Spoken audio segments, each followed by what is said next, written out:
જય માતાજી મિત્રો, કેમ છો? મજામાં હશો એવી આશા રાખીએ છીએ. અમે છીએ દેશી કોમેડી માસ્ટર યુટ્યુબ ચેનલના એક્ટર છોટુ એન્ડ વિપિન બારિયા.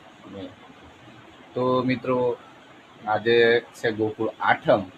આજે કૃષ્ણ કનૈયાનો જન્મ થયો હતો. તો હેપી જન્માષ્ટમી બધા મિત્રોને, અમારી યુટ્યુબ ફેમિલીને. તો બસ મિત્રો, અને મારે ઘર પણ મતલબમાં દીકરો જન્મ્યો છે. એટલે મતલબ મારો પુત્ર તો આજે દવાખાનામાં છે.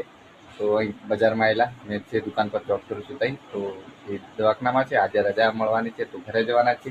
તો આજે કૃષ્ણ કનૈયા બી ઘરે જન્મીને ગયા હતા. એવી રીતના આજે મારો છોકરો પણ ઘરે મારા ઘરે આવવાનો છે. તો મિત્રો ખૂબ ખૂબ બસ આજે દિલ ખુશ છે. તો આજે કૃષ્ણ કનૈયાનો પણ જન્મ છે. તો મિત્રો કોમેન્ટમાં લખી દેજો જય કૃષ્ણ, અને મળીશું કંઈક નવા અંદાજમાં. તો મિત્રો કોમેન્ટમાં લખી દેજો હેપી જન્માષ્ટમી, જય કૃષ્ણ કનૈયા લાલ.